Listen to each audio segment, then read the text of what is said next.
Hello everyone, कैसे हो आप। आशा करता हूँ आप सब ठीक होंगे। और मेरा नमस्कार। और आज की वीडियो का विषय है प्रेरणा स्रोत। तो प्रेरणा हमारे जीवन में कोई ना कोई ऐसा व्यक्ति अवश्य होता है जो हमें बहुत प्रेरित करता है। वह हमारे माता पिता भी हो सकते हैं, शिक्षक, दोस्त या कोई अन्य भी हो सकता है। कभी कभी वह हमारे जीवन में विशेष भूमिका निभाते हैं और हमें अपने जीवन में बहुत अच्छा करने के लिए प्रेरित करते हैं। तो हमें अपने मन में प्रेरणा मिलती है तो वो ऐसे ही व्यक्ति से मिलती है या किसी प्रतिस्पर्धा, किसी किताब से प्रेरणा मिलती है। प्रेरणा के बहुत सारे स्रोत हो सकते हैं। कोई हमारा सपना हो, किसी को देखकर हमें अपना सपना पूरा करने की प्रेरणा मिलती हो। तो प्रेरणा के तो बहुत सारे स्रोत हैं, लेकिन प्रेरणा स्रोत से हमें किस तरह अपना लक्ष्य प्राप्त हो सकता है, तो हमें उसके लिए उस प्रेरणा स्रोत पर लगातार रेगुलर रहना होगा।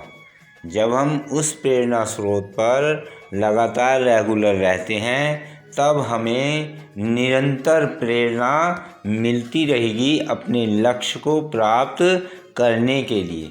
तब हम अपने लक्ष्य पर निरंतर प्रयास करेंगे कि हम अपने लक्ष्य को प्राप्त करने के लिए क्या कर सकते हैं, कैसा हमें करना चाहिए।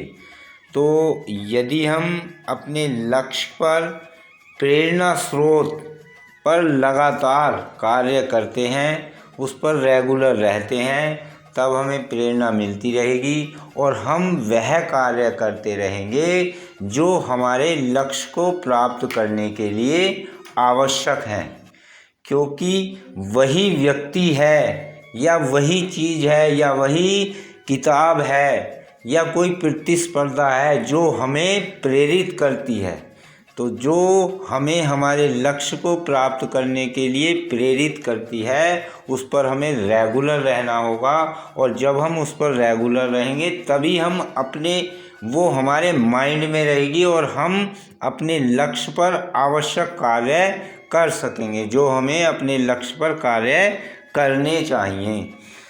तो हमें प्रेरणा स्रोत पर रेगुलर रहना है और उसे ध्यान में रखते हुए हमें अपने लक्ष्य पर कार्य करते रहना है और लगातार कार्य करते रहना है।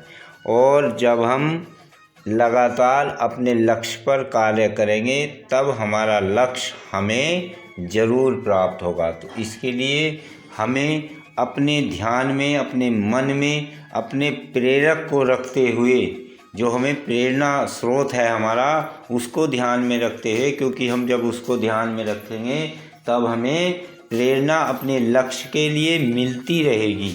तो उसको ध्यान में रखते हुए हमें अपने लक्ष्य पर रेगुलर लगातार एक समय सारणी बनाकर कार्य करना होगा। तब हमारा लक्ष्य हमें प्राप्त अवश्य होगा। जय श्री राम।